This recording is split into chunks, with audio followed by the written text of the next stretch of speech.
Hi guys, welcome back to my channel, that is Educational Masterclass. Today I am going to cover a financial market bit more. Before starting, let me introduce myself. I am Arun Chaubey, having experience of more than 14 years, and currently I am a panel trainer with NISM and different other institute where I am providing financial knowledge for equity derivative, mutual fund, commodity, and operations risk management. There are different products which are available right now. I'm providing training for that. Right, yesterday, quickly recap for the yesterday session, that we have discussed the basic concept of a financial market. What is financial market? Financial market क्या होता है? There is a sector called deficit, another sector called surplus. तो हमारा काम रहेगा, financial market का काम रहेगा कि जहाँ पे सरप्लस है वहाँ से डेफिसिट में इस वे से लेके जाए कि जो बंदा सेव कर रहा है, जिसके पास सरप्लस है, उसको लगे कि मैंने कुछ अपने इन्वेस्टमेंट पे अर्न किया।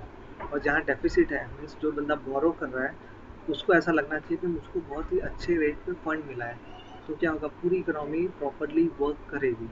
That is the basic concept financial market. Now comes a financial market in detail. There are different products like equity and derivative that comes under one part, that is equity portion.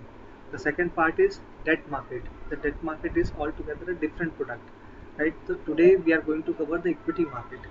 Equity market can be divided into two parts: cash market, normally where buying and selling of the shares are happening. Then second part is a derivative part, right? So let us start with the first equity part. What is an equity market is, where it is traded. There are different kind of questions come into mind. uh, that is basically what you would like to learn into the market, right? So equity market या share market, ये word से ही आपको पता चल जाएगा कि इसकी meaning क्या है। जहाँ पे शेयर की ट्रेडिंग होती हो, that is equity market, right? तो हम लोग का काम क्या रहता है कि इक्विटी मार्केट को भी हम बहुत सारे अलग अलग पार्ट में डिवाइड कर सकते हैं। फॉर एग्जांपल, एक एग्जांपल लेता हूँ, मैं मेरा ही एग्जांपल लेता हूँ कि अगर मुझको फंड की ज़रूरत है, राइट? मुझको मेरी कंपनी स्टार्ट करनी है, तो सबसे पहले तो मैं अपने फंड से स्टार्ट करूँगा, उसको ग्रो करूँगा।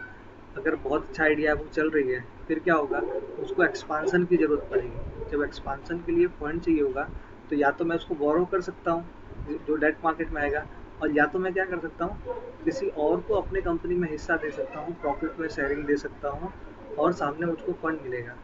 दोनों के अलग अलग फायदे और नुकसान है।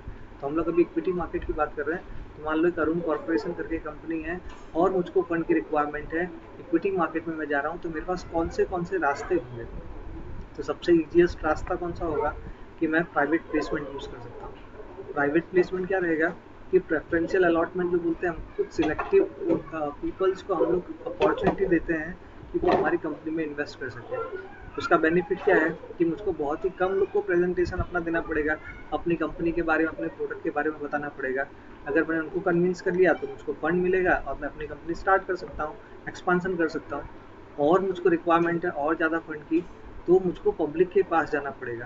That's called IPO, initial public offering. जब कंपनी फर्स्ट टाइम पब्लिक के पास जा रही है, तो उसको हम बोलते हैं आईपीओ। अब मेरी कंपनी एस्टैब्लिश हो गई, मैं आईपीओ भी लेके आया, सक्सेसफुल हुआ, मैं अपना काम कर रहा हूँ। अब मुझको लग रहा है कि मुझको और एक्सपांसन करना है।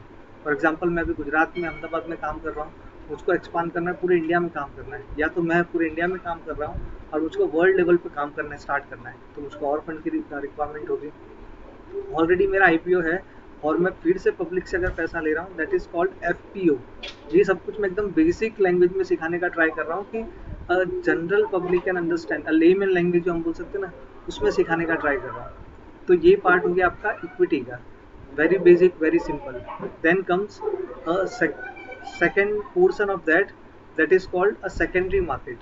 इक्विटी मार्केट में एक प्राइमरी मार्केट है जो हमने डिस्कस किया, वैसे ये पूरा सेकेंडरी मार्केट है। सेकेंडरी मार्केट मीन्स मैं कंपनी हूँ, मैं आपके पास गया, आपने पैसा इन्वेस्ट किया, आपके पास मेरी कंपनी के शेयर्स आ गए। अब एज अ कंपनी में अपना काम कर रहा हूँ, आपको वापस अगर फंड की रिक्वायरमेंट, तो आप मेरे पास वापस नहीं आ सकते हैं, राइट? तो मैं अपना काम छोड़ करके सिर्फ आपको पैसे देने और लेने में मेरा पूरा टाइम चला जाएगा। तो वो कौन सी जगह पे होगा? तो उसके लिए एक पूरा सेकेंडरी मार्केट है। स्टॉक एक्सचेंजेस जो बोलते हैं, स्टॉक एक्सचेंज का जो प्लेटफॉर्म होता है, जैसे हमारे यहाँ पे एनएससी है, बीएससी है, तो ये क्या एक्सचेंज है? ये एक ऐसा प्लेटफॉर्म है जहाँ पे आप अपने शेयर को बेच सकते हैं या ले सकते हैं, परचेज कर सकते हैं या सेल कर सकते हैं। तो ये ऐसा एक प्लेटफॉर्म है। तो जो स्टॉक एक्सचेंजेस है या स्टॉक मार्केट है वो सेकेंडरी मार्केट में आएगा। अब सेकेंडरी मार्केट को भी हम अलग अलग पार्ट में डिवाइड कर सकते हैं। जैसे नॉर्मल जो इक्विटी मार्केट है, जो शेयर ऑलरेडी लिस्टेड है उसकी ट्रेडिंग के लिए। Then comes a secondary market के अंदर और भी बहुत सारी चीज़ें आती है, जैसे डेरिवेटिव। बहुत ही रिस्की प्रोडक्ट है, बट रिस्की किसके लिए, जिनको उसके बारे में नॉलेज ना हो।